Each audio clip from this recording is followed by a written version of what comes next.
Bonjour à tous, je suis ravi aujourd'hui de vous retrouver pour vous présenter la box numéro 2, celle de juillet.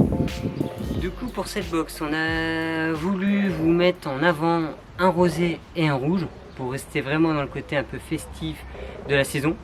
En plus aujourd'hui j'ai beaucoup de chance, j'ai un temps magnifique pour faire cette petite vidéo. Du coup je vais démarrer par le rosé. En rosé on va être sur le domaine de la Navicelle. Hop, je vous montre. Domaine de la Navicelle, la cuvée à flot sur le millésime 2020. Alors c'est un vin qu'on a dégusté déjà depuis 2-3 ans, qu'on suit tout au moins voilà, depuis 3 ans. Et là cette année c'est la première année qu'on vous le met en avant à la cave, en sachant que c'est un très très joli coup de cœur qu'on a eu sur ce rosé pour différentes raisons. Du coup, peut-être un premier mot sur ce domaine. Ce domaine, c'est un domaine il y a eu quelques changements. Tout au moins, il y a 2 personnes qui sont arrivées sur ce domaine vers 2018, qui est Alice et puis Romain. Alice et Romain, ce sont 2 jeunes personnes qui ont eu pas mal d'expérience dans d'autres domaines, tout ça, voilà, qui ont pu faire leur arme dans la vinification, surtout Romain. Et leur but, c'était vraiment de faire des vins avec une certaine richesse aromatique, mais tout en gardant vraiment la fraîcheur et la tension. Et Romain, sa philosophie aussi, quand il est arrivé, qui a redémarré un petit peu sur ce domaine, les vinifications, ils ont tout passé en biodynamie même, pour essayer de garder le côté un peu dynamique du terroir. Alors, domaine de la Navicelle, c'est un domaine qui se trouve en plein cœur de la Provence, juste à côté, au nord en fait, de la colline de la Noire. La colline de la Noire, ça se trouve pas très loin du Pradet, pour vous situer à peu près, parce que la Provence, ça reste quand même une région assez vaste, et là on n'est pas loin du Pradet. Et du coup, ce domaine, comme il se trouve plein nord, c'est-à-dire qu'on est vraiment à l'abri par rapport à ce massif de la colline de la Noire, et les parcelles sont pleins au nord, ce qui permet en fait de garder des vins avec beaucoup de fraîcheur, beaucoup de tension, et ce qui leur permet aussi d'aller dans la maturité optimum, soit pas vendanger trop tôt, trop tard, bon voilà, d'aller vraiment au bout dans la maturité du raisin.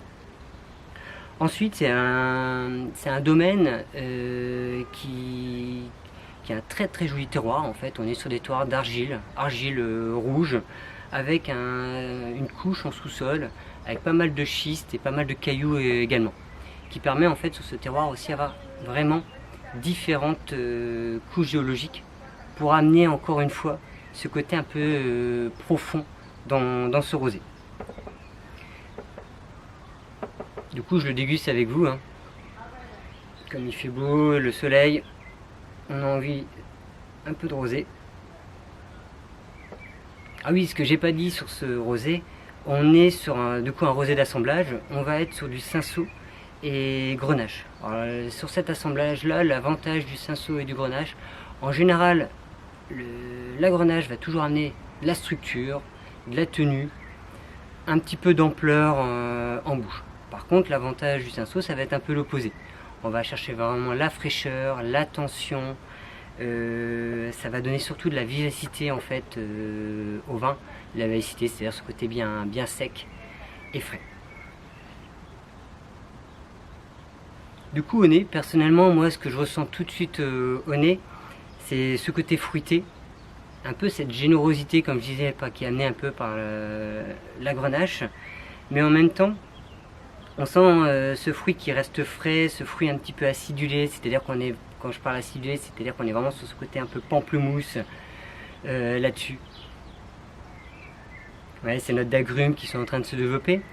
Derrière, on a vraiment un côté aussi très floral, qui ramène cette fraîcheur, cette délicatesse au vin, ce qui fait qu'on a, personnellement, je trouve un vin qui reste au nez, voilà, avec une diversité aromatique, mais extrêmement délicat et frais.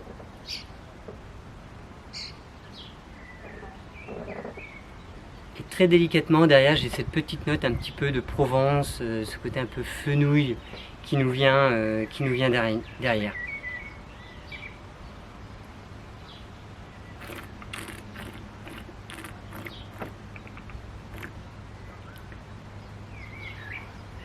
Alors en bouche, on retrouve vraiment cette belle maturité du raisin, c'est-à-dire qu'on a, voilà, on a vraiment un peu de ce gras qui va venir vraiment arrondir un petit peu le vin sur l'attaque. Mais derrière, on sent le cinsault qui amène ce côté acidulé, cette vivacité, cette fraîcheur. Une belle longueur en bouche d'ailleurs. On retrouve un peu les notes aromatiques qu'on avait au nez. C'est-à-dire qu'on est plutôt sur le côté acidulé et des fruits un petit peu, même des fruits un petit peu à chair blanche. Également, je trouve une petite note de pêche là, qui me revient maintenant, que j'aime beaucoup. Comme je vous ai expliqué en fait tout à l'heure, ce qui nous a beaucoup plu en fait dans ce vin, voilà, c'est cette richesse aromatique, ce côté assez dynamique sur l'attaque, cette profondeur, mais surtout cette tension derrière en bouche. D'ailleurs, on peut le voir, il a une très belle, j'ai pas parlé de la couleur, mais il a aussi également une très belle couleur, un rosé un tout petit peu plus soutenu par rapport à ce qu'on peut avoir. Ce qui m'intéresse aussi sur cette couleur, c'est que voilà, on amène cette couleur, va amener aussi un petit peu plus de richesse au raisin. On est un peu moins d'habitude, on aime bien des rosés un tout petit peu plus pâles, un petit peu plus clairs. C'est un peu la tendance et la mode que les gens recherchent. Mais moi personnellement, voilà, on est sur un bon compromis, un rosé un peu plus saumoné qui va donner un petit peu plus de richesse derrière. Alors j'ai pas parlé non plus de la vinification. Alors là-dessus, au niveau de la vinification on est sur une vinification extrêmement classique, hein. C'est-à-dire que là c'est que de la cuve inox avec un petit peu de lie fine en fond de cuve qui permet d'amener cette lie un peu plus de richesse aromatique. Les vendanges sont des vendanges manuelles. Également, et comme ils travaillent en biodynamie, par exemple, après les vendanges, ils vont semer du seigle, de l'herbe, pourquoi pas des petits pois, pas mal de choses qui vont laisser pousser l'hiver. Et en fin d'hiver, ils vont vraiment couper, faucher toute cette herbe pour faire vraiment un lit, pour garder vraiment le terroir frais.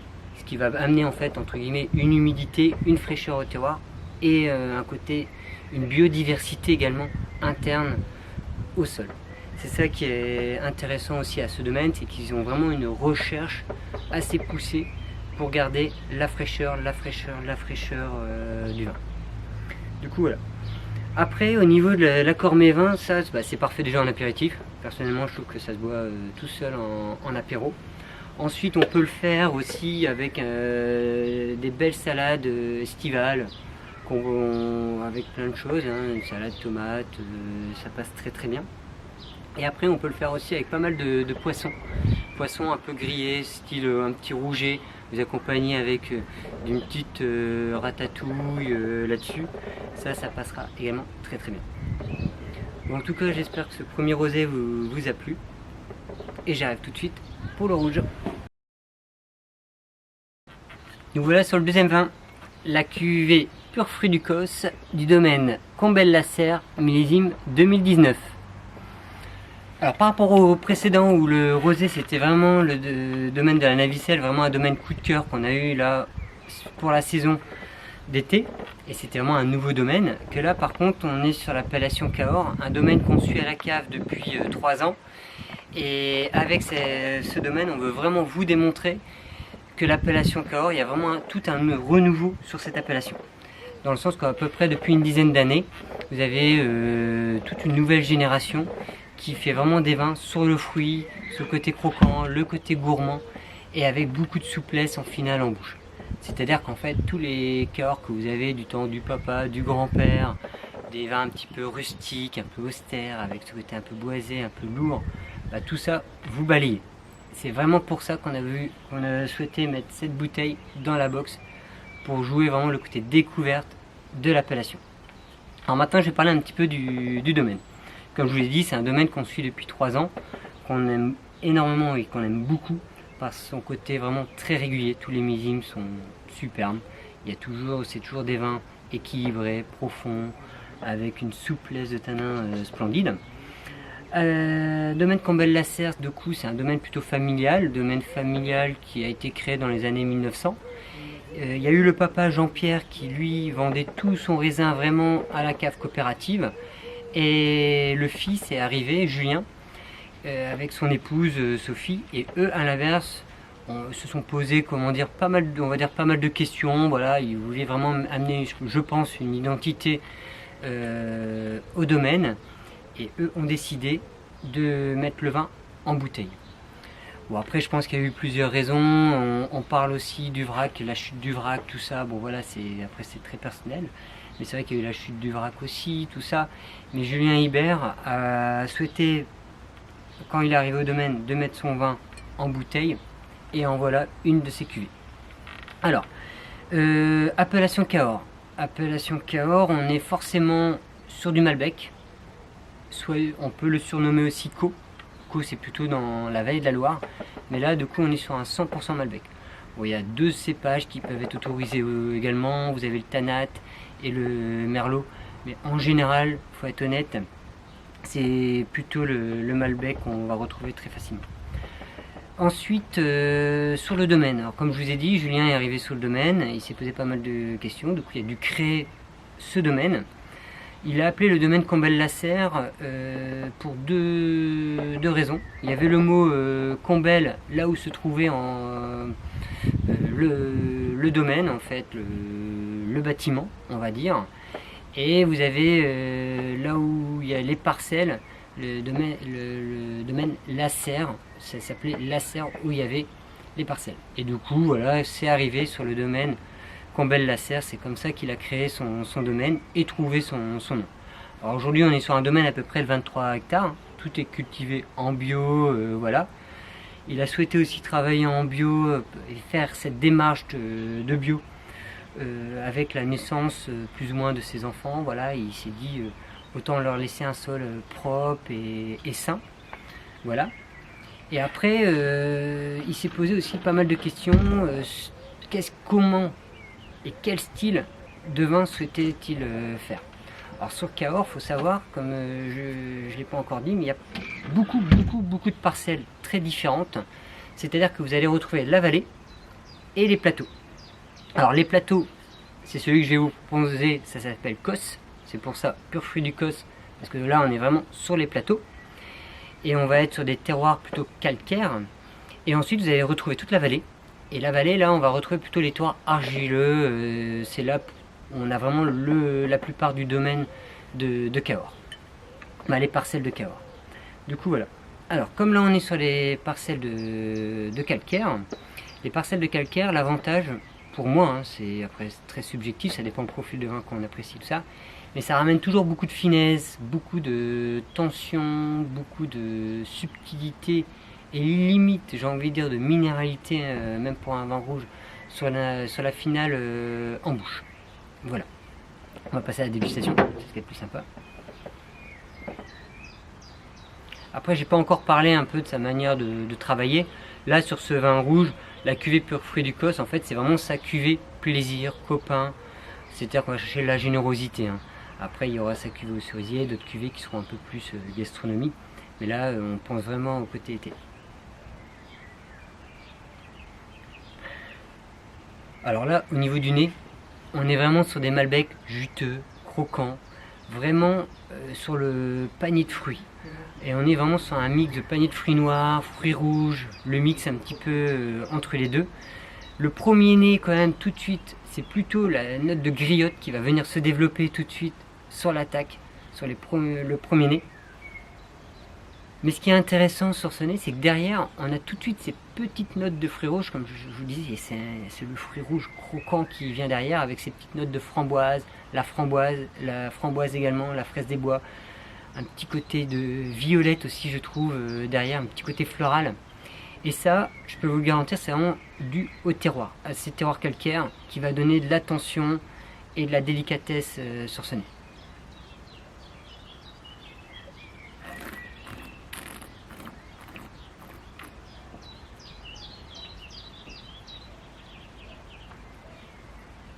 Alors là, en bouche, j'ai envie de dire, c'est comme le rosé. On retrouve un petit peu la même chose qu'on connaît. C'est-à-dire qu'on retrouve ce côté juteux, ce côté croquant, gourmand. Limite là, c'est pas bien, mais on a envie d'y revenir là, tout de suite d'une manière un peu immédiate, parce que c'est un vin qui est digeste, qui a de la buvabilité.